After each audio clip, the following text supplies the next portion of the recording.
la vie sexuelle dans le couple, on ne le connaissait pas à cette époque-là parce qu'elle était tout le temps malade. Elle était... non, c'était les montagnes russes. Ok. Montagne russe. Oui. Je vais essayer d'imiter ce qu'ils disaient à Lingala. C'est pas très bon, Lingala. Donc, ils ont la kimia. Moi, je dis, c'est normal. La maison est trop calme. Oui, mais moi, j'étais naïf. Je croyais que calme parce qu'on n'est pas à Matongé. Mais il voulait me dire que voilà. Parce qu'il n'y avait pas d'enfant. Il n'y a pas, même pas un verre qui casse. Même, on ne touchait pas. Moi, je ne connaissais pas ça. Vous pouvez être ensemble, manger la même chose, dormir dans le même lit.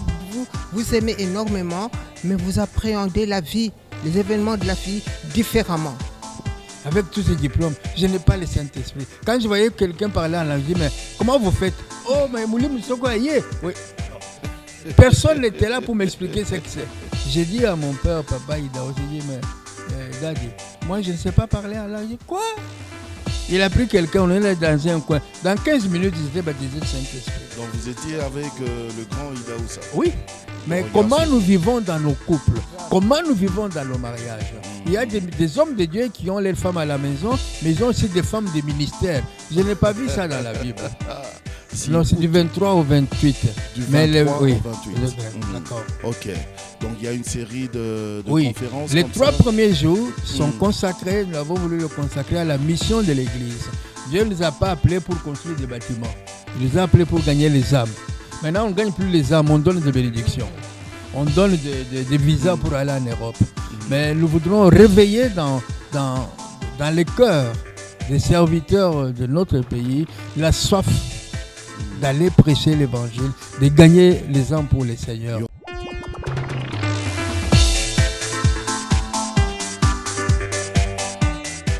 Mesdames, Messieurs, bienvenue. L'amour, encore l'amour et toujours l'amour.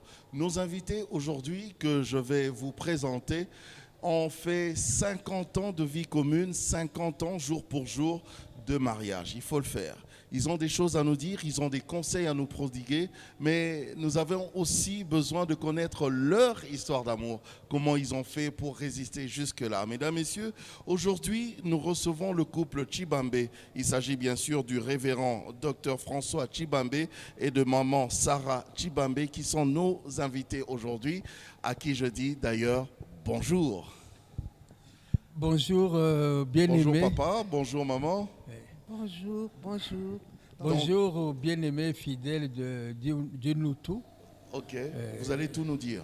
Nous allons tout vous dire. Et comme notre cher frère, tonton Jacob vous l'a dit, d'habitude vous me voyez seul dans beaucoup d'émissions. Mais ce qu'ils ne savent pas, c'est que même quand vous êtes seul, maman est quelque part à côté, mais on ne la voit pas. Tout à fait. Donc, mais aujourd'hui, elle est visible. Elle est visible et on la voit. En tout cas. Bonjour maman, un petit mot pour d'abord tous nos téléspectateurs qui nous suivent. Bonjour, moi je préfère vous appeler simplement tonton. Tonton Jacob. Jean-Claude Jacob. Ah ben c'est très bien. Je trouve ça mieux, mignon. Hein? Moi je préfère ça. Ok. Et je vous remercie de nous recevoir sur votre plateau. Et j'espère que nous serons une bénédiction pour le peuple de Dieu. Amen. Et que nous apporterons un plus dans leur vie.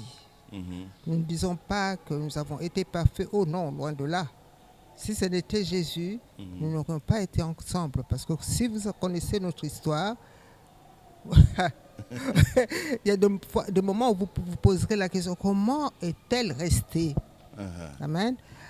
Eh ben, on va connaître tout ça aujourd'hui. Oui, sans tabou. Sans tabou. On va tout se dire. Alors, justement, puisque vous avez le micro, je commence par vous, maman. J'ai parlé de vos 50 ans. On va fêter ça d'ailleurs bientôt, ici, là, au mois d'août. Nous sommes d'ailleurs au mois d'août. Le 26 exactement. Le 20. 26 août. Le 26 août, c'est la date où nous sommes mariés. 26 août. Ok. Alors, comment, là, c'est vraiment la question que j'ai envie de poser directement. 50 ans après, jour pour jour, 50 ans de vie commune, de mariage, comment vous avez fait pour tenir jusque-là? Et je pense que papa aussi, vous allez répondre à cette même question. Maman. Oui, je vais vous répondre par la parole de Dieu, qui nous dit qu'une corde a 3 fils. ne peut pas être cassé. Je pense que c'est ça, c'est l'idée. Je paraphrase peut-être. Nous n'avons jamais été seuls. Il y avait un troisième qui a représenté le troisième fil et qui nous a liés. Et on n'a pas pu nous séparer. Et Dieu seul sait s'il y a eu des choses qui sont intervenues de la famille, de la société, etc., qui voulaient absolument nous séparer. Mais cette corde était là et nous serrait, et nous serrait, et nous serrait. C'est pourquoi 50 ans aujourd'hui, nous sommes heureux d'être toujours ensemble. Amen. Et nous sommes contents de vous voir ensemble. D'ailleurs, vous êtes une référence, une fierté pour nous, pour plusieurs. Papa, comment vous avez fait pour tenir jusque-là, 50 ans? Ok, je vais peut-être parler un langage de pasteur. Parce que vous l'êtes. Vous savez, Dieu est amour. Même quand nous ne savons pas qu'il est là, il est là. Dieu n'aime pas que ceux qui sont nés de nouveau. Toute personne est aimée de Dieu. Et Dieu m'a aimé avant même que moi je puisse le connaître. Parce que quand nous nous marions, le 26 août 1972, ici à la paroisse, dans la commune de la Gombe, à l'église Sacré-Cœur, parce qu'à l'époque je ne connaissais pas le Seigneur. Le Seigneur, on nous aimait déjà. Amen. Parce que 3 mois après, ma femme a une grossesse extra-utérine. Le médecin du centre médical me dira, monsieur, il n'y a pas 36 solutions. On doit enlever le bébé. Mais on ne peut pas enlever sans causer des dégâts. On doit enlever la trompe et l'ovaire. Oh. Vous devez savoir que dès qu'on faisait cette opération-là, votre femme, les chances de maternité sont réduites à 50%.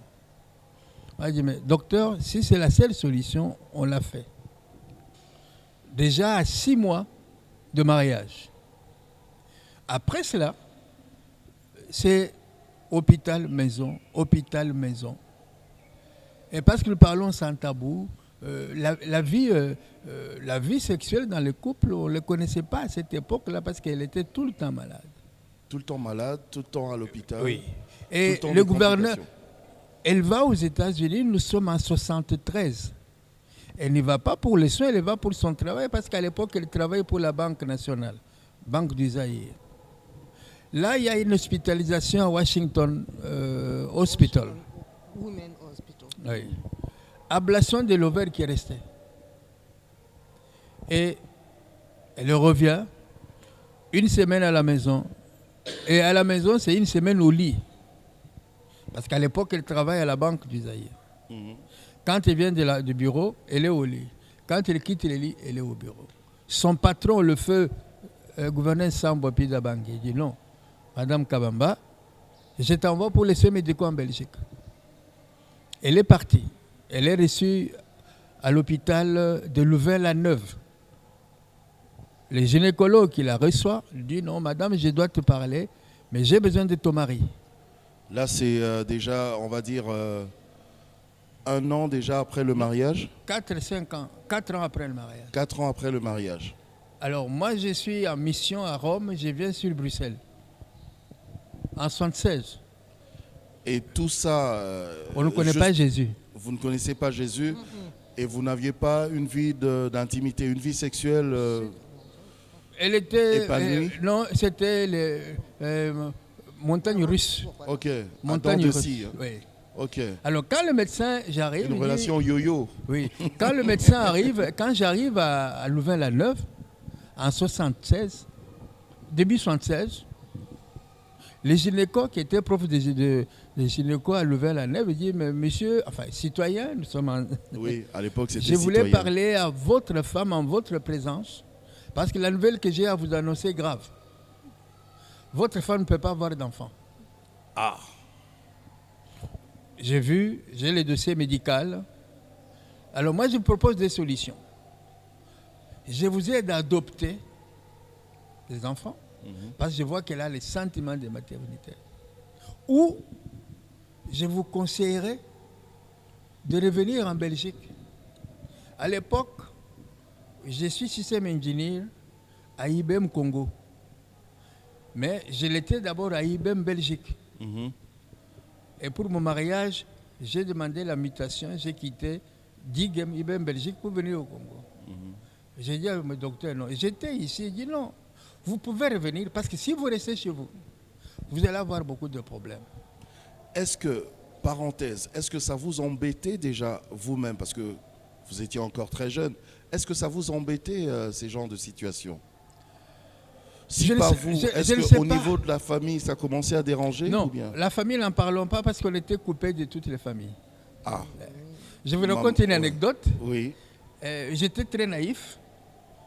À l'époque, on habite la Gombe, place des Acacias. C'est à côté des cimetières de la Gombe. Maman sourit, donc elle connaît déjà cette histoire. Alors, déjà, on venait à la maison, grande maison, 3 voitures. Et quand je vais essayer d'imiter ce qu'ils disaient en lingala. Je ne suis pas très bon en lingala. Donc, ils ont la kimia. Moi, je dis, mais c'est normal, on est à côté des cimetières. La maison est trop calme. Oui, mais moi, j'étais naïf. Je croyais que calme, parce qu'on n'est pas à Matongé. Mais ils voulaient me dire calme que voilà, parce qu'il n'y avait pas d'enfants. Il n'y a même pas un verre qui casse. Même, on ne touchait pas. Moi, je ne connaissais pas ça. Mais c'était ça qu'ils disaient. Mais dans ma naïveté, je croyais que c'est parce qu'on était à côté de là. Donc, vous voyez... Alors, vous avez parlé au médecin? Alors, le médecin nous a parlé. Ça dit, bon, voilà, vous faites ça, ça, ça. Moi, j'ai dit, OK. Merci beaucoup, docteur. Je l'ai laissé en Belgique pour prendre un peu de l'énergie. Et moi, je suis revenu. Et moi, j'appelle toujours ça le voyage le plus long. À l'époque, nous avons un DC-10. Ah, le fameux DC-10. Je suis dans cet avion. De l'époque du Zaïre. À l'époque du Zaïre, je crois que la seule chose que j'ai prise dans l'avion, c'était un verre d'eau. J'ai pleuré tout le long du voyage.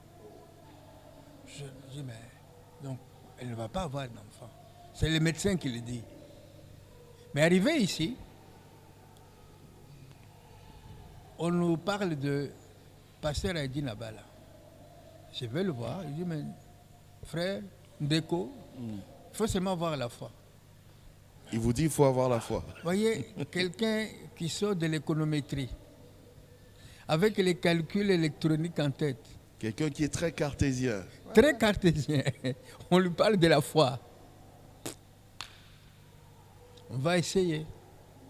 Donc, vous voyez, pendant tout ce temps-là, je ne connais pas Jésus, je ne connais pas Dieu. Mais ce qui est formidable, Dieu est avec nous. Amen.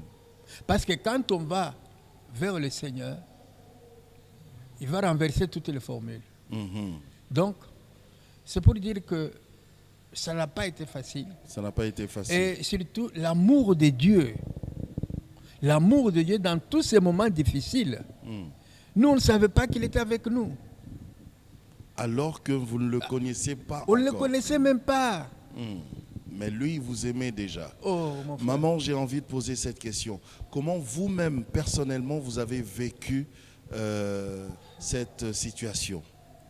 Vous-même d'abord, dans votre âme, dans votre cœur, dans votre vie, et même au niveau de votre belle famille. Comment vous avez vécu ça? Racontez-nous sans tabou. Même dans votre famille. Dites-nous tout. Voilà. Ce serait trop long dans cette émission, même si on a 2 heures, 3 heures. C'est pour cela que le Saint-Esprit m'a inspiré pour écrire ce livre. Ok. Qui, vous pouvez regarder, qu'il a vous demandé, allez relater, tout ça. que j'ai intitulé Gratitude éternelle. Gratitude éternelle. Ce livre est écrit en français et en anglais. Ça, c'est la version française et ça, c'est la version anglaise. Pourquoi? Parce que j'ai autant vécu dans les pays francophones que dans les pays anglophones. J'ai autant de connaissances dans les 2 pays.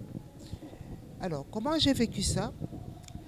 Dans ce livre, je dis que nous sommes mariés, nous nous aimons énormément, nous sommes un devant le Seigneur. Mais chacun de nous a un passé, un background très différent du point de vue social et tout ça, tout ça. Par sa grâce et son amour, le Seigneur nous met ensemble. Bon. Alors, il fallait qu'on s'ajuste, qu'on se connaisse et tout ça. Nous sommes toujours en train de nous ajuster. Comment j'ai vécu ça? Mon mari vient de raconter brièvement sa façon dont il a vécu. Et là, je dis ceci, je dis que vous pouvez être ensemble, manger la même chose, dormir dans le même lit, vous aimez énormément, mais vous appréhendez la vie, les événements de la vie différemment. Comme le mari le vit, ce n'est pas la même chose. Pourtant, vous avez une grande maison, vous avez des véhicules, vous pouvez voyager, aller et Non, revenir, ça, vous-même vous travaillez, je mais le il y a quelque chose qui vous dérange. Oui, bien sûr, bien sûr. Je le dis dans le livre, j'explique, je dis, tout ça, on avait même, non, le Seigneur, non, il nous a aimés, en tout cas moi, et je sais aussi que c'est pareil pour mon mari, depuis la conception. Amen. Depuis la conception, et nous ne le savions pas. Ok. Et parce que depuis la conception, quand je lui ai demandé, il m'a fait revisiter ma conception, comment je suis née, comment j'ai grandi et tout ça. Il m'a fait voir des choses. Heureusement qu'il me les a fait voir maintenant, au moment où je le connais. Hein, que j'apprends le sens vraiment de l'amour de Dieu et le sens du pardon. Parce que si c'était à l'époque où je ne le connaissais pas, c'était toutes des choses qui devaient me pousser à haïr même beaucoup de membres de ma famille. Oh. Exactement. À ce point? À ce point-là. Si vous lisez ce livre, vous serez édifié. Bon, ceci n'est pas le livre, c'est juste fait pour la publicité, pour l'émission. Oui, pour en parler. Oui, pour en parler. Mais le livre en lui-même... On va d'ailleurs faire toute une émission autour du livre. Oui. Le livre, c'est à peu près 80 pages. Aha. Ceci, c'est juste pour montrer. Alors, j'ai vécu ça d'une manière assez... Votre propre famille vous disait quoi? Me disait, quitte cet homme, parce que dans notre famille, je suis le 5e enfant de la famille. D'accord? Bon, il y avait avant moi 4 filles et un garçon. Et toutes les 4 étaient mariées. Et dès qu'elles s'est mariées, c'était le premier mois, elles étaient parties pour la gloire. Et moi, j'arrive la 5e, et pas d'enfant pendant 4 ans. Alors c'était la propre, somme toute, pour ma famille. Il y avait les gens qui commençaient à chatouiller ma mère, mes sœurs et tout ça. Que dans notre famille, on ne connaît pas ces on ne connaît pas ça, on ne connaît pas ça. Mais il se fait que, comme j'ai une tante qui a été épousée aussi par quelqu'un de Cabinda, comme mon mari, et cette tante donnait parfois des indications. Il a été jusqu'à dire, voilà, vous savez, dans sa famille, il y a eu un homme, leur propre frère stérile. Il a épousé la première femme, cette femme est partie parce qu'il n'avait pas d'enfant, etc. Et c'est pour que lui aussi soit. Oh. Dans la famille de papa. Voilà. Et, ma famille a saisi cette balle au banc. Alors, tu vois, dans sa famille, il y a eu ça. Dans la nôtre, qui est comme ça? Voyez? Donc c'est papa qu'on attaque maintenant. Voilà. Alors que lui-même, le papa, il est en train de souffrir par rapport à la situation de sa femme. Alors, de son côté, c'était voilà cette fille, toutes ces filles qui vont à l'université, qui étudient avec des garçons, elle est allée se dévergonder, elle a épuisé ça. C'est pour ça que la maison est trop calme. Elle a été se dévergonder, elle a épuisé tous les œufs. Et maintenant, il n'y en a plus pour faire. Enfin bref, c'était des théories. Carrément. Alors ça a été comme ça pendant 4 ans. Mais vous avez su surmonter ça. On a su surmonter. Comment vous avez fait? Parce que je prends papa au mot. Papa pourra répondre aussi à cette question. Oui. Elle a dit que vous ne connaissiez pas encore le Seigneur. Pas. Alors comment vous avez surmonté ça? Bien. Pour ça, je dois vous raconter brièvement comment Jésus-Christ est entré dans notre famille, c'est-à-dire dans ma famille à moi. Bon. Mon frère aîné, le 2e enfant de la famille, c'était un garçon, avait une femme, sa femme était enceinte. Et quand sa femme s'est accouchée, le bébé, en sortant, un bébé normal doit pousser un cri, n'est-ce pas?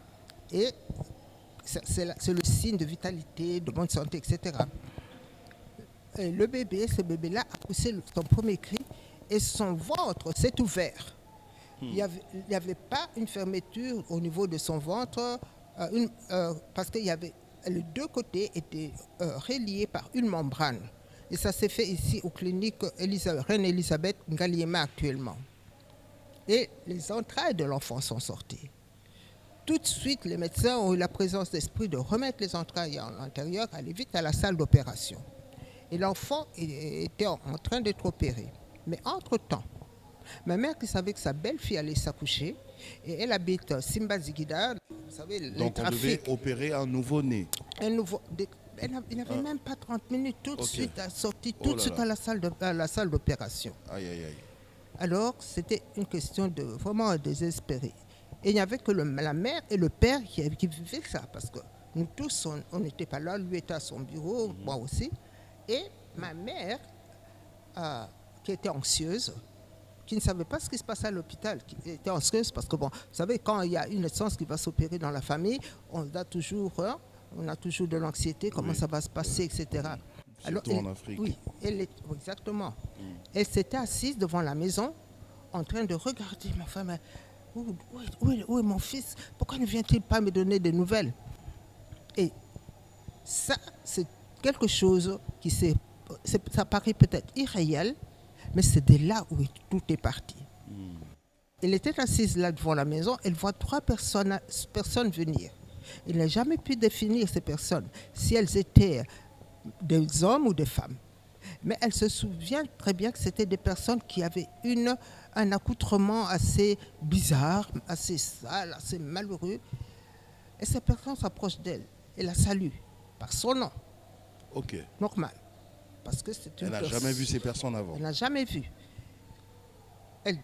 Ça ne l'inquiète pas plus.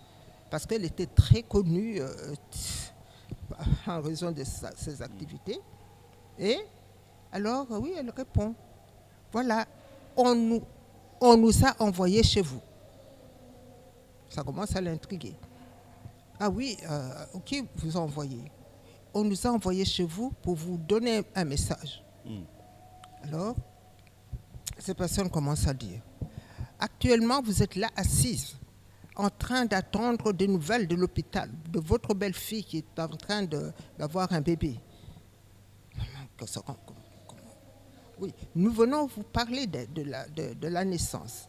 Votre petite fille est née. C'est alors que ces personnes lui annonceront qu'elle a eu un petit... À l'époque, il n'y avait pas d'échographie. Donc, on ne savait pas quel bébé elle allait avoir. Alors, on lui annoncera que votre petite fille est née. Mais, il y a un problème. Quand elle est née, il y a eu ces entrailles qui sont sorties. Elle est actuellement en salle d'opération. Sa mort ou sa guérison dépendra de la réponse que vous allez nous donner à la question qu'on nous a envoyé de vous poser. Ma mère qui dit, mais d'abord, il faut dire, entre parenthèses, je n'en ai pas contre d'autres religions, mais il était catholique, vraiment très, très, très, très engagé. On ne connaissait pas ces choses. Et les personnes lui disent, on nous a envoyé te dire que si tu donnes ta vie au Seigneur, le Créateur du ciel et de la terre, aujourd'hui, ta belle-fille, le premier signe que tu auras sera la guérison de ta petite fille. Mais si tu ne donnes pas, non, si tu donnes, oui, le premier signe sera la guérison de ta petite fille. Et à partir de là, tous tes enfants, tes petits-enfants et tous tes descendants seront des serviteurs de Dieu. Bien. Mais si tu ne donnes pas ta vie au Seigneur aujourd'hui, le premier signe que tu auras, ta petite fille mourra. Et rien de tout ce qui tes enfants, tes petits-enfants, etc., aucun ne servira le Seigneur. Et par conséquent, vous savez où ils iront. Mais ça, maman, même étant catholique, elle comprenait ce que cela veut dire. Elle dit, ok, que faut-il faire que je fasse pour que je donne ma vie au Seigneur? Alors, ils lui ont dit, mettez-vous à genoux et répétez après nous. Bref, on a conduit maman dans une prière de repentance. Mais imaginez-vous, une personnalité d'une telle notoriété se mettre à genoux devant, là, à Simba Zigida. Oh là là là là. Bien. elle a accepté le Seigneur, ils ont prié pour elle, on a posé les mains. Amen, amen. Alors, elle dit, bon, écoutez, est-ce que vous pouvez venir chez moi, entrer derrière pour que nous prenions un petit thé ensemble? Oui, certainement. Mais nous avons une mission à accomplir dans la même rue, beaucoup plus loin. Nous devons absolument partir. Maman qui regarde. Plus loin, c'était chez vous? Non. Ils quittaient le chez eux. L'avenue, maman habitait sur l'avenue Dima. Je connais cette avenue. Ok. D'un côté, il y a le camp de l'aviation. Hein, et de l'autre côté, c'est Kasavubu. Ils se sont dirigés du côté de Kasavubu. Et maman est restée à regarder comment ils partaient. Elle dit qu'elle était restée comme tétanisée et n'arrivait pas à bouger et n'arrivait pas à fermer ses yeux. Il voyait ces 3 personnes partir et tout d'un coup, elles ont disparu. Elle n'avait pas toujours compris. Elle s'est mise à regarder à gauche. Alors, quand elles ont disparu, alors elle a pu bouger. Elle s'est mise à demander à gauche, à droite. Mais où sont-ils passés? Avez-vous vu des personnes habillées comme ci, comme ça? On lui dit, non, on n'a pas vu. C'est quoi ça? Non.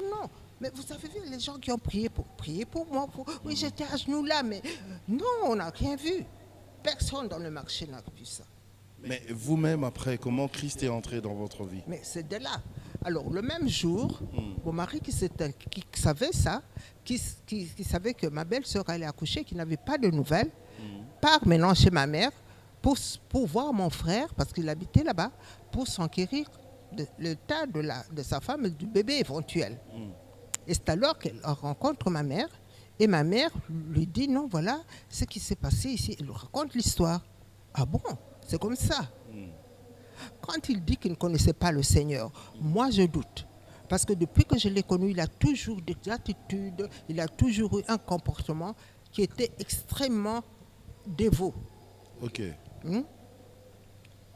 Je citerai des exemples, mais ce n'est pas nécessaire. Je crois qu'il avait peut-être déjà cette chose-là, mais il avait cette chose-là en lui. Ça ne s'était pas encore manifesté. Non. Il était trop cartésien, trop intellectuel, voilà. trop de calculs. Mais à des moments où cette chose-là prenait le dessus et contre laquelle il ne pouvait... Mais il avait ça en lui. Mais est-ce que chez vous-même c'était facile? Parce que non. vous aussi, vous étiez une intellectuelle cartésienne et tout ça. Plutôt. Une rebelle, une révoltée. Mais j'explique dans les livres pourquoi. Alors, maman lui parle du Seigneur, tout de suite elle accepte et le changement s'opère sur le champ. Mon mari se met à prêcher, mon mari se met à faire de l'évangélisation avec l'équipe de Chouapa, de maison en maison. Il sortait du bureau, il revenait juste le temps de boire peut-être un petit verre d'eau ou de lait. Et il partait en évangélisation. Là, il travaillait encore. Mais oui, il a travaillé. Alors, papa, aidez-nous justement à comprendre ça. Il y a eu ce déclic-là, comme l'a expliqué maman. Mais vous, en même temps, vous travailliez à l'époque. Vous étiez très bien, vous gagnez bien votre vie. Ah oui, ça. Voilà, financièrement parlant, il n'y avait aucun souci. Aucun problème. Voilà, mais du coup, comme ça, quelqu'un qui est très bien doit aller évangéliser. Comment ça s'est fait? Vous savez, c'est pas mauvais de réfléchir. Parce que la société, les gens vous racontent des histoires. Alors moi, je leur posé la question en disant, bon, vous avez un véhicule qui a 4 roues. Il y a une roue qui manque. Est-ce que vous pouvez rouler avec ce véhicule? Je dis non. Alors, ma femme, c'est un véhicule à 2 roues. Il n'y a pas une autre roue. Alors, moi, je ne vois pas. Tout ce que vous racontez là, moi, mathématiquement, je ne le vois pas s'accomplir. Mais le monsieur que j'ai vu là-bas, ce monsieur, il était grand comme l'ancien président de Ouganda là-bas. Il m'a dit non. Idi Amin. Idi Amin. Oui. Il dit non, il faut seulement croire. Il dit, bon, j'oublie tout ce que vous dites. Si ce qu'il a dit là est vrai, bon, c'est la seule voie qui me reste à suivre parce que je ne peux rien. Alors c'est comme ça que j'ai commencé à suivre cet homme. Et quand je suis allé, je ne suis pas allé un pas dedans, un pied dehors. J'ai dit, bon, voilà, bon, j'ai dit. Vous avez reçu des cours bibliques avant? Non, aucun cours. Au contraire, je peux vous raconter. Vous parliez de la parole j'y comme ça. allais, il s'est plongé dedans. Mon frère, j'étais dans une ignorance. Une anecdote. Un jour, on a eu un problème sérieux sur Tchouapa. Parce qu'à Tchouapa, à l'époque, il n'y avait pas de pasteur. Des responsables des paroisses, on les appelait les évangélistes. Ce sont des choses que je découvrirai plus tard. Alors, les évangélistes disaient de nous qui étions les anciens, on les appelait les musées. Donc, nous, on n'avait pas de Saint-Esprit. Alors, j'ai dit, mais écoutez, avec les études que j'ai faites, avec tous ces diplômes, je n'ai pas le Saint-Esprit. Quand je voyais quelqu'un parler en langue, je dis, mais comment vous faites? Oh, mais Mouli Moussoko, oui. Alors, personne n'était là pour m'expliquer ce que c'est. On a eu les réunions, l'équipe de 12, comme on les appelait, et les évangélistes. Moussa Adine devait nous expliquer si oui ou non nous avions le Saint-Esprit. Après cette réunion, je n'étais pas sorti de l'auberge. Je dois vous avouer que j'ai été baptisé dans le Saint-Esprit. J'ai dû prendre un avion pour aller au Nigeria, 2 heures de vol. J'ai dit à mon père, papa Idaho, j'ai dit, mais Daddy, moi je ne sais pas parler en langue. Il dit, quoi? Il a pris quelqu'un, on est dans un coin. Dans 15 minutes, j'étais baptisé de Saint-Esprit. Donc vous étiez avec le grand Idaoussa? Oui. Non, enfin, ça c'est une autre histoire. Est-ce que je peux ajouter quelque chose? Donc, moi, dans toute cette histoire, je me dis, bon, ou c'est ça ou c'est rien. Parce que je sais que le monde ne peut pas donner une ovaire à ma femme. Le monde ne peut pas donner un tube. Enfin, le tube, c'est quoi? Une trompe. Trompe, voilà. Merci. Merci. Des trompes. Ouais. Le monde ne peut pas donner, en anglais c'est tube, le monde ne peut pas donner une trompe à ma femme. Mais si Dieu l'appelle faire, bon, on y va. Donc, je suis resté là, dans cette vision-là. Et je dois dire que, comme le Dieu m'a aimé... Pourquoi vous parlez de ça? Parce qu'on avait enlevé les trompes? Mais je vous ai dit que l'opération nécessitait... Oui, par rapport à cette opération. On a enlevé... On a fait une première opération. On a enlevé l'ovaire gauche et la trompe gauche. Pourquoi? Parce que dans la trompe, le bébé était là. Okay. Et si on laissait et si on laissait, la trompe allait éclater, causer des dommages. Bon, donc on a enlevé la trompe et on a trouvé que l'ovaire était enquisté complètement, enquisté. Okay. Donc alors, il fallait l'enlever, il fallait tout enlever. Alors j'ai subi une deuxième opération. Gauche. Oui, ça c'est du côté gauche. Oui. Alors là, le médecin lui a dit 50% maternité éventuelle. C'est quand j'étais aux États-Unis qu'on a fait... On a fait l'ablation de ce qui restait. L'ablation de l'ovaire droite. Oh. Et d'une bonne partie de la trompe droite. Parce qu'elle commençait à s'abîmer aussi. Aïe, aïe, aïe, aïe. Donc... En gros, quand elle est venue de là, elle avait... Pourtant, vous avez un fils, hein? En gros, oui, quand elle est revenue de là, elle avait un traitement que prennent des femmes qui sont en ménopause. Parce qu'elles ne devaient pas... Parce que, bon, on a enlevé toutes ces structures-là, mais au moment du cycle... Au moment du cycle, il y a un sérieux problème de douleur, de tout ça, de saignements. Voilà. On va te donner ces produits pour que tu n'aies pas de cycle. Oh. Parce que quand il y a cycle, il y a ces douleurs-là. Donc on a vécu ça jusqu'au premier miracle quand on a eu notre premier enfant. Alors vous étiez dans l'évangélisation avec toujours ce problème-là qui persistait. Oui. Mais le problème, c'est que, sincèrement, quand j'y pense maintenant, je ne sais même pas comment j'étais. Ah oui. Ça veut dire que, en fait, j'ai dit, écoutez, c'est arrivé, mais c'est parce que le monde ne peut pas le faire. Si toi, Dieu, tu peux le faire, tu vas le faire. Alors moi, je reste en attente de Dieu. Donc, je ne devais pas, ce n'était pas un poids que je portais en disant, non, mais écoutez, la situation, elle est là. 2 plus 2 égale 4. Qu'est-ce que tu peux changer? Tu ne peux pas en faire 5. En tout cas, ça, c'est vraiment une très longue histoire, mais vous avez surmonté grâce à Jésus. Avec du recul. Je voudrais ajouter un petit détail. Oui. Pour dire comment Dieu nous aimait, ou m'aimait moi, avant même que je sais qu'il existait. On se rencontre au nez fiancé. Elle me pose une question. Combien d'enfants tu aimerais avoir? Okay. Moi, je lui dis, si je te dis que j'aimerais que tu me donnes 3 enfants et que tu m'en donnes 2, toute ta vie, tu seras toute malheureuse parce que tu n'as pas donné 3 enfants à ton mari comme tu l'as demandé. Si je te dis que tu m'en donnes 3 et tu m'en donnes 5, tu seras malheureuse de m'avoir donné exagéré. 5. Donc, moi, je ne te dis pas que tu m'en donnes 2 ou 3. Ce que Dieu nous donnera, je l'accepterai. Nous sommes dans les années 67, 68, on est encore étudiants. Alors je me dis, d'où m'est venue cette sagesse de donner cette réponse? C'était déjà Dieu. Je c'est pense que cette maman avait chose raison, oui. qui était déjà en lui déjà. Oui. Quand je vous ai dit qu'il connaissait le Seigneur, mais il ne le savait pas parce qu'il y avait quelque chose déjà implanté en lui. On va dire qu'il n'était pas encore pratiquant, mais il y avait déjà... Je ne connaissais rien. Mais c'était Dieu qui parlait à travers moi. Parce que j'aurais pu lui dire, si tu ne me donnes pas d'enfants, on se sépare. Exact. Ou si tu me donnes des filles sans garçons, on se sépare. Ou tu me donnes des garçons. Non, mais j'ai dit non. C'est que Dieu nous donnera. Je l'accepterai. Parce que d'ailleurs, à votre époque, c'était fréquent. Comment Les hommes exigeaient. Oui. Je veux 3 garçons. Voilà. Et c'est pour ça qu'ayant entendu tout ça, je lui ai posé la question. Enfin bref. Non. J'allais intervenir tout à l'heure pour dire que nous allons souvent parler de Papa Adine et Papa Idahosa.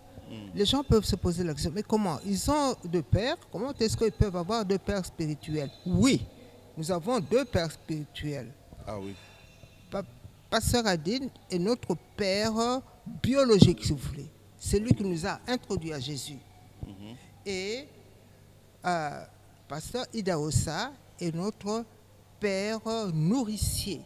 C'est lui qui nous a nourris et fait grandir dans les choses du Seigneur. Okay. Oui, voilà. Ok. Donc vous avez un père et un mentor. Oui, enfin, je compare ça au système juridique du monde. Ok. D'accord? Voilà. Ok. Moi, je n'appellerai pas mentor. Parce que Idahosa, nous ne le connaissions pas. Je suis à la présidence, sous la direction de Maïdika Nimingimbi. Anyway. Il y a une croisade tenue par Benson Idahosa, là où il y a actuellement les stades 24 ou comment il peut importe. Le stade du 24 novembre, okay. Oui. Je demande l'autorisation à mon patron, Maître Nimi, d'aller à cette campagne. Il donne l'autorisation. Parce qu'avant, à la prison, il n'y avait pas de congé. Je prends une semaine, je suis là-bas, et j'ai vu ce monsieur était pris par des voitures comme ça. Je demande au pasteur à dit, Mouzé, moi je vais être le chauffeur de ces messieurs. Mouzé a dit, ok. Alors, après la croisade, après la réunion, je prends Papa Idahosa et sa femme, bon, je les dépose à l'hôtel. Le matin, je les cherche. Un jour, il lui dit, bon, allez me faire promener, je vais visiter la ville. À l'époque, il y avait l'hôtel Regina, là où il y a... en face, bon, on se promène là-bas. Bref, un jour, il me dit, vous savez, Idahosa nous dit, avant de venir ici, Dieu nous a parlé. Il nous a dit, je vous envoie à Kinshasa. J'ai mes enfants là-bas. Je voudrais que toi, Margaret, sa femme, et Benson, ce sont vos enfants. Vous les prenez et vous allez les élever. Nous, on a demandé au Saint-Esprit, mais on n'a jamais été au Zaïre. On ne les connaît pas. L'Éternel leur a donné des signes. Alors, quand j'ai commencé à les promener dans ma voiture, j'étais leur chauffeur, et ils me posaient des questions. Parce que quand j'allais seule, elle ne venait pas d'abord parce que bon, son travail ne lui permettait pas. Et tout le temps, quand elle venait du travail, elle était malade à la maison, tout ça. Et à l'époque, il me pose la question, mais où est ta femme? Je leur donne tout ça. Qu'est-ce que tu portes à ton droit? Tout ça, C'était des signes qu'eux avaient demandé. Mais les questions, c'était des questions pour confirmer. C'est à la fin qu'il va dire, vous êtes nos enfants. Oh. C'est pourquoi je ne peux pas accepter les termes... Ils ont dit ça comme ça. Oui, c'est pourquoi je ne peux pas accepter les termes, Le terme mentor. mentor. Non. Père, vous êtes mes enfants. Et sur les champs, il dit, écoutez, au mois d'août, toi, Sarah, tu viens à Benin City. Au mois de novembre, Francis, tu viens là-bas. Je n'avais jamais été là-bas. Alors, depuis ce temps-là, ça a démarré. Ça a continué comme ça. Oui, ça a continué. Alors, juste une question. Vous êtes marié en 72. Oui. Vous avez connu la maternité en quelle année? 70, pour parler congolais, 76, 77. En 77. Oui. Donc, pendant 5 ans, On n'avait pas d'enfant. vous n'avez pas d'enfant Non. et vous avez tenu, vous étiez toujours ensemble. Oui. Une question, maman, et papa va répondre aussi. Est-ce que pendant Mais je tout peux ce vous donner une autre anecdote aussi. Oui. Parce que même, alors même qu'on a eu des enfants, en 96, en 96, nous sommes invités en Suisse pour participer à l'anniversaire du réarmement moral. C'était un organisme que... Ah, c'est en 96. Non, après Ah, les enfants. après tout ça. les enfants, oui. Et à l'époque, nos enfants étudiaient à Paris. Quand nous sommes partis en 96, elle tombe à l'aéroport de Bruxelles-Zaventem. On croyait que c'était... Bon. Arrivant en Suisse, à Caux, elle n'a pas fini la conférence. Elle fait 20-21 de tension. On revient sur Paris. Elle entre à l'hôpital Créteil là-bas. Et là, elle a été malade pendant au moins 7 ans. 7 ans. Alors, les gens qui nous aiment beaucoup, la femme du pasteur, elle est morte. La femme du pasteur, elle a le sida. D'ailleurs, Tout de suite, les grands mots. Quoi. d'ailleurs, pasteur a ça à Tikaye. Aïe, Pasteur aïe, a aïe. Zuma Simususukuna. Oh là là. On a connu ça. 4 mois après, parce qu'on était parti pour 2 semaines. Mais on a fait, moi j'ai fait 4 mois. Et elle, depuis qu'elle était partie à ce moment-là, elle est venue la première fois il y a 2 ans. Elle n'avait plus connu Kinshasa. On a connu cette période-là. Ok. Et après cela, elle va aux États-Unis. Comme elle vous parle là, elle a instinct au cœur. C'est quoi? Instinct, c'est une pièce, je sais pas, ça doit être du plastique. C'est un plastique qui permet de garder ouvert les L'aorte. Non, les artères. Pour qui que le mènent sang le circule sang. du cœur. Cœur. Ok. Donc, elle a fait des AVC aux États-Unis. Et jusqu'il y a 4 ans, on ne connaît plus l'hôpital. L'Église peut vous le dire. Je venais ici tout seul. Je suis venu. À ça, moi, je suis dans le sida. Les gens sont terribles. À Koufa. Ben moi, j'ai dit, mais Seigneur, merci. Qu'est-ce que tu veux? Moi, je dois aller me justifier devant. Non, à Koufité, tout ça, non. Donc, on a connu cette période où c'était 1 semaine à la maison, 3 semaines à l'hôpital. 1 semaine à la maison, 3 semaines à l'hôpital. On n'est pas au Congo, on est à Paris. Et tu connais un peu l'Europe là-bas. Quand tu es seul, tu es seul. Hein? Oui. Donc, je devais préparer pour elle à l'hôpital, préparer pour moi, m'occuper de l'église, m'occuper des enfants qui sont aux États-Unis. Et puis, je venais ici pour apporter des nouvelles aux enfants de Dieu. Mais le Seigneur était derrière. Quand vous parlez des enfants, ils sont à combien? Nous avons 3 enfants. 3 enfants. Voilà. Et c'est fait. Mais vous avez 50 ans aujourd'hui de mariage. OK. Est-ce que vous vous êtes déjà disputé? Disputé, mais vraiment sérieusement.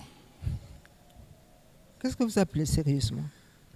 C'est-à-dire une vraie dispute. Et la faute, c'est le Peut-être pas forcément se battre, mais une vraie dispute qui pouvait même entraîner à une séparation. Une telle dispute, je n'en ai pas souvenance. Non. On se dispute, bien sûr, pour débroutir. Mais vraiment une dispute, disons que non. D'abord, c'est Est-ce que vous êtes déjà fâché? Oui, se fâcher, ça arrive. Mais nous lisons la parole de Dieu. Nous savons ce que la parole de Dieu nous dit. Même il y a des jours, je me suis fâché. Oui, ne dormez pas sur votre colère. N'est-ce pas? Nous sommes les hommes comme tout le monde. Hein? Oui. Papa fait un mea culpa, il dit il y a 2 jours. Oui, il y a 2 jours, oui. Il s'est fâché. Oui. Parce que lui... Vous êtes fâchés, vous deux? Non, ou c'est lui qui était fâché? lui. Alors, comment vous gérez Comment nous gérons chaque... Eh bien, la parole de Dieu nous dit... À vous entendre parler, vous n'avez jamais connu des vraies crises, hein? Non. Non, hein, des Pas vraies... entre nous, de toute Pas façon. entre vous. Les crises venaient de l'extérieur. De l'extérieur. D'autres personnes voulaient instaurer les crises. Et nous avions dit, entre nous, il y a des mots qu'on va exclure de notre vocabulaire, dont le premier, divorce. Ce mot n'existait pas. Mais j'ai un bel exemple à te donner pour les crises. Des crises étaient là, qui venaient soit de sa famille, soit de ma famille. Et mes parents, du leur vivant, ils habitaient cité Salongo. Vous savez, ma mère, elle est du Kassai. Mon père aussi mène des cabines de là-bas. Alors, vous savez, mon jeune frère, il a des grands garçons. Il est même plusieurs fois grand-père. Donc, il meurt, il aimerait bien avoir les petits-enfants autour de lui, d'elle, pardon. Alors, dans son langage, je sentais ces histoires-là, un langage un peu, comme on dit ici, des pics. Ok, là. Je suis allé sur Lemba. J'ai appelé mon père. J'ai appelé ma mère. Je leur ai dit, ici à Lemba, c'est chez vous. À l'époque, on habitait la Gombe. La Gombe, c'est chez moi. Chez moi, s'il y a des choses qui ne vont pas, je ne dis pas qu'il n'y en a pas, mais s'il y en a, venez me voir moi. Ce n'est pas à vous d'aller régler ce qui se passe chez moi. C'est moi qui suis votre fils. Mais moi qui suis votre fils, j'ai un foyer. Ma femme n'a pas d'enfant, je le reconnais. Ma femme n'est pas une ange, je le reconnais. Mais ce n'est pas à vous d'aller régler le problème là-bas. Venez me voir, moi qui suis votre fils. J'ai dit ça à mon père, j'ai dit ça à ma mère. C'était très sage. Oui. Et je leur ai dit, ici, bien sûr, j'ai acheté cette partie, je l'ai à votre nom. Gérez ici comme vous voulez. Mais quand vous venez à la Gombe, c'est chez moi. Donc, on a eu des crises. Mais c'est question de savoir les gérer. Les gérer. Pour ne pas avoir de crise, il faut être des anges. Hein. Est-ce qu'il y a eu des moments où vous sentiez que voilà, l'amour a diminué un petit peu? Moi, maman? Maman? Oui. Pendant 5 quand même? Ah oui. C'est arrivé une C'est fois, arrivé 2 fois? une seule fois et c'était de trop. Une seule fois et c'était de trop. Mais une fois de trop. Ok. Et papa? Je ne sais pas. C'est possible. Hein? C'est possible, ça n'a jamais diminué. Non, mais c'est ce que je vous ai dit quand on n'avait pas quand on avait. Est-ce qu'il y avait des moments de doute, par exemple, pour dire il y en a eu. J'aurais pas dû épouser cet homme, ou bien l'homme, j'aurais pas dû épouser cette femme. Voilà ce que nous vivons. Non, vous savez, il faut être réaliste. Hein? Quand tu épouses une femme, tu épouses la femme. Tu épouses ce qu'il y a derrière, mais ce qu'il y a derrière, tu ne connais pas. Tu vas commencer à découvrir au fur et à mesure que vous vivez avec la femme. Ça, c'est de votre côté, mais du côté de maman. Eh bien, d'abord, à la question de savoir si l'amour a baissé. Oui, il avait baissé. Et très fortement même. Une fois. Une seule fois. Non, la seule fois, c'était de trop. C'était de trop. Parce que tout avait été mis en route par moi pour partir dans un pays très éloigné. Parce que je ne pouvais plus vivre avec l'amour que j'avais pour lui dans un même pays que lui. J'avais pris des dispositions et c'était à un doigt. C'était causé par quoi, cette diminution? On a dit sans tabou, hein? Nous, on apprend. Eh bien, oui. Tout ça est relaté dans le livre. Okay. C'est une crise qui a failli emporter notre foyer. On vous a dit que le Papa voyait ailleurs? Écoutez, okay. Papa pressé par cette histoire que, voilà, au fait, on le taxait de stérile par ma famille. Hein? Quel est l'homme qui peut supporter ça?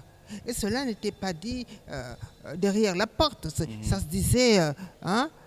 Alors, ça lui parvenait. Il avait trop de pression. Il y avait trop de pression. Oui, oui. Malgré l'amour qu'on avait entre nous, la pression était vraiment extrêmement Mais c'est fort. lui qui devait craquer et pourtant c'est vous qui avez... Non, moi, je n'ai pas craqué en ce moment-là. Oui. Moi, j'essayais de le soutenir en ce moment-là. Je lui disais, mais moi, je sais que ce n'est pas vrai. De même que lui, par exemple, ses parents en étaient sur moi. Pas ses parents, mon beau-père. Mon beau-père ne faisait pas ça. Mon beau-père vraiment m'aimait terriblement. Vous savez, chez nous, bien que mon beau-père soit Moussongué, mais il avait beaucoup de coutumes Louba. Le beau-père ne peut pas manger en face de sa belle-fille et vice-versa. Ouais, ça se fait pas. Mais mon beau-père, quand j'arrivais chez lui, il disait à ma belle-mère et à sa fille, mettez la table, appelez maman, hein, appelez maman Kabamba. Donc vous étiez carrément sa fille. J'étais sa fille. Il Oui. me traitait comme telle. Ok. Tandis que ma belle-mère, C'est rare, hein? Non, ça je dois dire la vérité en sa décharge. Ok. J'étais heureuse d'avoir un beau-père comme ça. Mais tandis que ma belle-mère, c'était tout à fait l'inverse. Et des pics, et des mbokela, et des partout. Et c'était notamment elle qui disait les histoires. La maison est calme, trop calme. Ce que nous aimerons avoir ici, c'est de temps en temps un nga. Alors, voilà. Ah là là, le temps passe vite, 45 minutes déjà. Je pense que même on déborde. On me fait signe de l'autre côté tout le temps. Mais avant de parler de ce grand événement, ces festivités que nous organisons, qu'est-ce qu'on peut retenir comme conseil pour que nous aussi, nous puissions tenir quand même, même plus de 50 ans. Oui, maman. Une des grandes choses, et la seule peut-être, qui m'a retenu aux côtés de cet homme, il y a évidemment l'amour, mais il y a le fait qu'il m'a toujours défendu et toujours protégé et toujours pris ma part devant n'importe qui, même devant ses propres parents. Il lui est arrivé de mettre à la porte de chez nous mes belles-sœurs qui me menaient parfois, elles ne me menaient pas la vie dure en sa présence. Mais vous savez comment nous sommes, nous les femmes. Il y avait des écarts de langage. Non, pas des écarts de langage seulement. On peut être odieuse entre nous. Oui. Surtout quand le mari n'est pas là, quand le frère n'est pas là, il vous traite n'importe comment. Et quand il vient, c'est autre chose. Il savait tout ça. Moi, je ne lui rapportais pas tout, mais il était assez intelligent que pour comprendre qu'il y avait des choses. Il est arrivé. Ça c'est vous, mais à nous, parlez-nous. Non, j'y arrive. C'est le fait qu'il me défendait toujours. Toujours et toujours.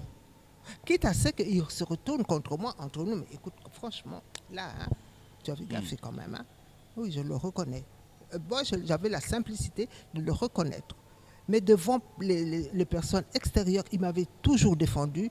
Il avait mis à la porte. Il était arrivé à mettre à la porte même sa propre mère. Oh. Ah oui, je le dis, il est là. Maman, je ne veux pas te voir ici. Tu vas gérer ta maison à la cité Salongo. Pas ici, tu n'as pas besoin de venir. Donc toujours défendre sa femme. Toujours défendre sa femme. C'est et ce la qui vous femme a aidé toujours, à tenir. La femme toujours défendre. Oui. Donc les hommes qui nous suivent défendaient toujours. Et la femme toujours défendre son mari. Parce que malheureusement, ça je ne clôture pas ça. Je connais des tas de ménages, des tas de mariages, même certains qu'on a bénis ensemble. Le mari est parti, simplement parce qu'il dit, oh non, moi je suis épousé, mais je n'ai pas accepté de jouer un rôle de garde malade toute ma vie. Bien sûr. Voilà. Papa, vous avez juste 1 minute. Ok. Qu'est-ce qu'on doit faire Rapidement. Pour tenir même plus que vous. Ok. Un mari parfait n'existe pas. Une épouse parfaite n'existe pas. Des crises dans les couples sont normales. Il ne faut pas avoir des crises comme si c'était la fin de votre union. Les crises sont là pour nous apprendre à nous rapprocher davantage. Parce que les crises nous apprennent à mieux nous connaître. Tu ne connaîtras jamais ta femme tant que tu ne seras pas encore rentré dans le mariage. Exact. Tu ne connaîtras jamais ton mari tant que tu ne seras pas dans le mariage. C'est là que tu vas le connaître. Mais quand tu vas connaître, le conjoint reconnaît l'autre, tu vas voir tous les défauts du monde. Mais parce que le Dieu qui vous a unis, c'est à lui qu'il faut aller dire, Seigneur, cet homme, tu me l'as donné. Il y a ça qui ne va pas. Aide-moi à surmonter. Et les crises vont permettre, c'est comme, bon maintenant, je ne sais pas s'il y a encore de maçons. Moi j'ai vu des maçons dans le temps, ils prenaient une brique avec la truelle, ils la rangeaient pour la mettre dans le mur. Donc en fait, les crises sont les truelles qui nous permettent de tailler notre union, afin que l'union soit bien positionné et qu'il puisse plaire à Dieu. Donc, les crises sont une chose normale, mais il faut savoir les gérer. Il ne faut pas prendre les crises avec une vision négative. Les crises n'est pas la fin de ton mariage. Les crises, au contraire, doivent nous apprendre à aimer encore davantage l'autre. Parce que c'est parce que nous étions tellement pécheurs que Jésus est venu. Amen. Nous avons, pour terminer, nous avons nos festivités, justement, pour les 50 ans. Le jubilé d'or du couple Tshibambe. Ce sera le 26 déjà, le 26 Non, c'est août. du 23 au 28. Du 23 au 28. D'accord. Ok. Donc il y a une série de conférences. Les comme 3 ça. premiers jours sont consacrés, nous avons voulu le consacrer à la mission de l'Église. Dieu ne nous a pas appelés pour construire des bâtiments. Il nous a appelés pour gagner les âmes. Maintenant, on ne gagne plus les âmes, on donne des bénédictions. On donne des visas pour aller en Europe. Mais nous voudrons réveiller dans les cœurs des serviteurs de notre pays la soif d'aller prêcher l'évangile, de gagner les âmes pour les seigneurs. Il y aura plusieurs orateurs. Il y aura plusieurs qui viennent de la mission Elim de New York. C'est aussi quelque chose d'intéressant qu'il faudra. Alors après cela, nous allons avoir des journées d'école, de ministère d'enseignement avec des amis qui sont des hommes de Dieu qui vont nous dire, voilà, c'est le Dieu qui est le faiseur de mariage. Parce qu'on entend, oh non, chez nous on ne se marie pas comme ça. Non, le mariage n'est pas venu de chez vous. Le mariage vient de Dieu. Donc, comment Dieu veut-il que le mariage y soit? Surtout nous qui sommes serviteurs de Dieu, nous sommes, tout le monde a les yeux fixés sur nous. Oui, mais comment nous vivons dans nos couples? Comment nous vivons dans nos mariages? Il y a des hommes de Dieu qui ont leurs femmes à la maison, mais ils ont aussi des femmes de ministère. Je n'ai pas vu ça dans la Bible. Ça, je pense qu'on devra en parler. Ça, là, on va en parler. On doit en parler. C'est ton épouse qui est la femme de ministère, pas la dame qui est à l'église ou la... Non. Maman en a parlé d'ailleurs dans son livre et on aura une émission juste avec maman. Vous ne serez pas là. Ce sera juste... Mais vous serez mon invité pour parler de ça. Moi, je suis un spectateur. Voilà. Donc, mes chers collègues pasteurs, les femmes de ministère, c'est ta femme. Il faut marteler là-dessus. Je peux ajouter quelque chose. Le dernier mot, le tout dernier. Non, le dernier mot, c'est que je pose la question à ces pasteurs qui disent que ce n'est pas la femme de ministère, etc., etc. Très bien. Et je voudrais leur poser la question, qu'ils me répondent. Dieu, qui est notre Père, qui ne sommeille ni ne dort, et qui ne part jamais en congé ni en vacances, dormait-il au moment où vous vous êtes mariés? Était-il en vacances? Ou bien, simplement, vous avez suivi vos penchants corporels en fonction de vos désirs, etc., qui étaient les péchés, qui vous a conduit vers cette personne plutôt que vers une autre? Question. Merci, Maman Sarah. Merci, Dr Tshibambe. Merci, tonton Jaco. Merci Donc, nos frères qui nous regardent. En tout cas, c'est promis, on aura une série d'émissions comme ça. Mais ça, c'est déjà... j'espère qu'on a dit quand même des choses sans tabou, j'espère. S'il y a des questions, nous sommes prêts à répondre. À répondre à toutes ces questions. D'accord, il n'y a pas de problème, le rendez-vous est pris. Donc, posez vos questions. Vous laissez un commentaire, vous savez comment ça se passe. Et nous avons aussi notre numéro de téléphone. Soit vous laissez un message à ce numéro par WhatsApp, soit alors une voice note, soit carrément une vidéo, telle qu'un monsieur l'avait fait à partir de la France.